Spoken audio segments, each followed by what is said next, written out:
Mike's Daily Podcast. Episode 1481, 1481. Hello, it's Mike Matthews broadcasting from Café Anyway, located somewhere in Podcastro Valleymont. I would like to thank the Sadist Media for letting me use their studios today. I'm going to only use them for about 10 minutes, so I hope they don't mind. As I produce this show, which I will have to tell you that Mike's Daily Podcast is the name. Mike's Daily Podcast, broadcasting from Café Anyway, located somewhere in Podcastro Valleymont, the last place on earth. And Mike's Daily Podcast. There's a podcast that I listen to that I've mentioned a couple of times. It's called To The Point with Warren Olney. He's fine. He goes on the radio and talks about things that have to do with the current topics of the day. He's awesome and slightly gray. And he apparently is now Mike's Daily Podcast going to stop doing his show on the radio and only do it as a podcast. So Mike's that makes me, Daily who does a Podcast, sound like I'm ahead of my time. Yeah! Because this show has only been a podcast on the, well, actually it was on an internet radio station for a while. And apparently the guy that owned the radio station got upset with me.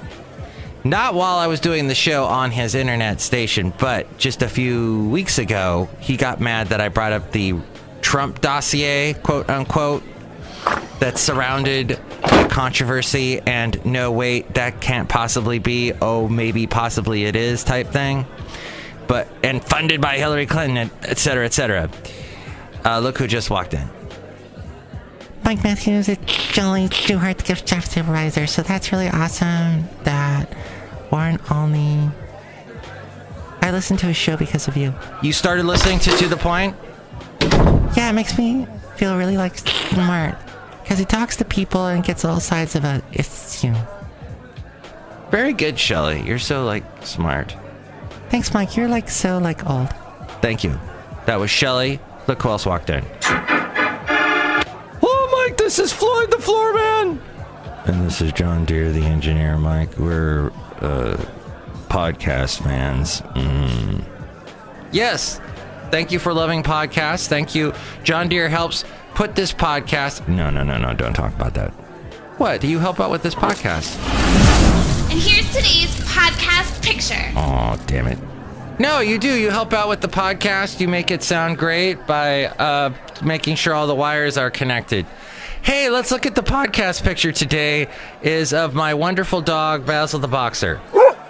He, in this picture, which was taken yesterday, so this is a very timely picture, unlike the one I took and posted yesterday, was actually taken 8 years ago in Washington, D.C., in Alexandria, actually.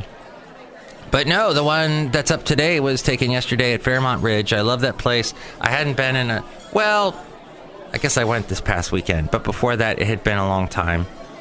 And the sun is now going down super early. It's down by like 5:17. Its sun sets. And so I have to get out there to Fairmont Ridge rather fast, quickly, before it's dark. And so there's a picture at dusk as Basil is looking out over the valley, the bay, which is kind of like a valley. And off in the distance behind him is Silicon Valley. So there he is in all his majesty. Check out that picture at mikesdailypodcast.com. Also go there if you'd like to help out the show through the Amazon link. Click on that and buy whatever it is you're going to buy.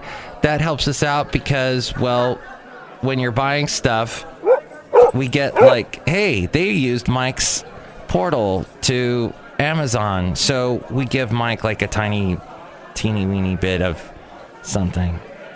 And that is, and I haven't really gotten that. But thank you for doing it anyway. I think one time somebody did some shopping and we got $11. So there's there's a PayPal. You can help us out that way too if you'd like to do that. There is a show that PRI, which is also that's where To The Point is actually heard on. But they also have this show called The World. And I don't know if I'm going to be able to find it. But there was something I heard on their show there was a commentator. They have a lot of young people be commentators on The World. And this one girl, she was talking about the movement that, and I can't think of the name of the movement. Maybe I'll see it pop up here. But she talks with the highest voice I have ever heard on the radio. And the whole time she's talking, I'm thinking, how in the name of, did she get on? That voice is causing dogs to howl at their radios. I can't find it. Well, at any rate, she had a really high voice. So you can hear her on The World, which I do tend to listen to from time to time, because it helps me see what's going on this planet. All right. Next time, I'll have that. Or not. Oh, I wanted to tell you what the thing was, what you should do with when you get a gift card. If you get a Starbucks card, okay, open up an account in Starbucks, and you can transfer that money to a card that, let's say, you've already put a bunch of points on. And then you rewards points, and then you've helped add to the points. So that's an idea. You know, they didn't. Oh, here we go. No, it wasn't the Allah Akbar thing. Oh, okay. Well, what you do it, so that's an idea. And finally, let's get to this part here. Apparently, a day after the gunman that shot and killed parishioners in a small Texas church, a day after that news came out, the Air Force admitted that it had failed to enter the man's domestic violence court-martial into a federal database, and that would have blocked him from buying the rifle that he used to kill 26 people. That was apparently this guy, Devin P. Kelly, who killed himself at the scene, or actually he drove away, and then police caught up to him, and he had killed himself with a self-inflicted gunshot wound. He, apparently,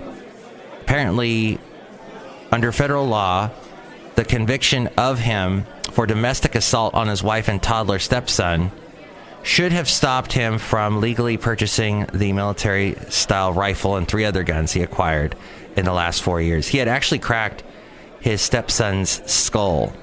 So the Air Force has launched a review of how the service handled the criminal records of former airman Devin P. Kelly following his 2012 domestic violence conviction, the Air Force said in a statement. Then Donald Trump, and Melania in some kind of Jedi Knight outfit, said that yesterday hundreds more would have died in the mass shooting at a Texas church had the citizen who pursued the suspect not possessed a gun. The hero guy, that the next door neighbor that came out with his shotgun. Trump was asked during a press conference, this was in South Korea, whether or not the president would consider extreme vetting for purchasing a gun. Quote, if you did what you're suggesting, there would have been no difference 3 days ago, and you might not have had that very brave person who happened to have a gun or rifle in his truck go out and shoot him and hit him and neutralize him, he said. And I can only say this, if he didn't have a gun, instead of having 26 dead, we would have had hundreds more dead. Wilson County Sheriff Joe Tackett confirmed yesterday that 2 citizens pursued the suspect, 2 of them. The Associated Press identified the man who shot the suspect as Stephen Williford, who hit Kelly twice. Kelly was found with a self-inflicted gunshot wound after he wrecked out fleeing the scene. Then the latest polls. Oh yes, it's election day today. Tuesdays when we hold elections. And I don't think there's one in Castro Valley. I didn't get any election forms, so I hope I'm not missing out on some big election day today. But the latest races for governor in Virginia and New Jersey. Polls opened in Virginia and New Jersey as voters choose new governors. Republican Ed Gillespie and Democrat Ralph Northam have been locked in a heated race in Virginia to succeed Democratic Governor Terry McAuliffe, who cannot seek a second term. The contest is viewed by many as a referendum on President Donald Trump and a possible preview of the 2018 midterm election. If a Democrat gets elected, I will be so surprised. It has just been not good for Democrats. It has been not good for anyone who was ever a never Trumper. It's just been crazy, this Trump train. Crazy. So with elections, I don't even watch them because it gets me so upset. New Jersey voters are choosing a replacement for Governor Chris Christie. That's right. He cannot seek a third term. He's going to be out of the governorship. I can't believe that. Finally. Jeez. Valentino, the parking attendant, won't be happy about that, but he's not here today. And Lieutenant Governor Kim Guadagno and Democrat former Goldman Sachs executive Phil Murphy are the leading candidates. In Virginia, that's an interesting state that, we've all been in. In Virginia, all 100 state house seats are up for election, and voters in New Jersey are choosing lawmakers for all of its legislative districts. Now, Senator Rand Paul was attacked over the weekend. Perhaps you heard about that.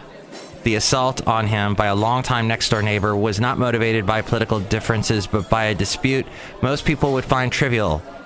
An attorney for the man charged in the attack said Monday. The attorney did not say what the dispute prompted the attack, but I guess it was trivial. It left Rand Paul, 54, with 5 broken ribs. Rand Paul has an extremely beautiful wife, by the way. I guess he's a good-looking guy. What can you say? He didn't deserve this. I don't think any politician should get... Well, sometimes I feel like politicians should get punched, but I am not for violence. And I think we can work out our disagreements some other way.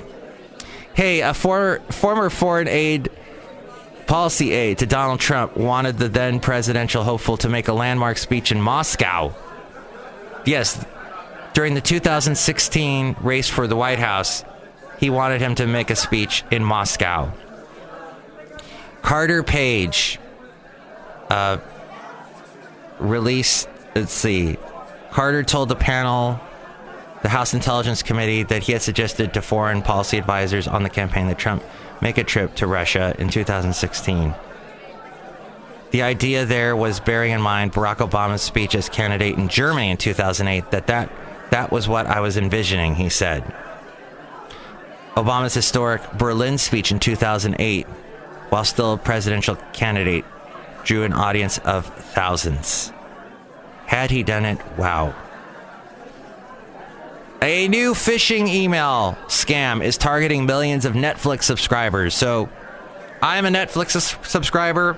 I've been catching up on the TV show that ran, I think, from 2000 to 2004, Enterprise, which was the last big Star Trek venture for this current one that's on right now. It was an interesting show to watch because it did take on some of the things that were going on at the time, like 9/11 and pursuing the Taliban and Osama bin Laden and all that. So it was an interesting show, and in fact, I watched one last night that was really good, where the doctor on the show, his name wasn't Bones like in the original, it was Phlox, and he was a Danubian, and he talked very pompousity, the pompatus of love. And he, in this episode, all the humans had to be put in a comatose state, in a coma basically, so that this big nebulae that they were flying through wouldn't kill the humans. But since he is an alien from Danubila, he doesn't get affected. So he just watches over the ship. But he starts having hallucinations. And it was I really enjoyed this episode. But anyway, Café Anyway, there is a phishing email going on with Netflix subscribers. Anyway. This according to Fortune magazine. The email scam is designed to trick Netflix users into thinking their accounts are in danger of suspension. Don't fall for it! According to Deadline, the new scam has already targeted roughly 110 million Netflix subscribers with phishing emails disguised as official correspondence with Netflix, warning users that their accounts could be suspended if their billing information is not updated. Don't fall for it. The emails include a link to a fake Netflix page that asks users to enter login details and eventually updated personal and billing information, and bam, they've got you if you do that. So don't do it. Be very wary. As we go outside a Cafe Anyway, we go outside a Cafe Anyway and do things. At Podcastro Valley, Mont, the last place on earth. This has been a fun show. I'm really sad I couldn't find the girl with the really high-pitched voice. Apparently they didn't put it on the internet. They had it on the airwaves, but now, to the point, will only be heard on podcast form. I don't know what... And it was interesting to hear Warren Olney try and get some of his guests to confirm that they would be showing up on his podcast as well. And one of them just totally left him hanging. So I hope he continues it as a pod. That's the only way I hear it is in podcast form, because no local radio stations carry that show. So I'm all excited that he's become a podcaster only. Way to go, Warren Olney. I will continue listening to your very informative show. Next show, we are going to have Bonita, the Disgruntled Fair, and the Brewmaster. Have a wondrous day.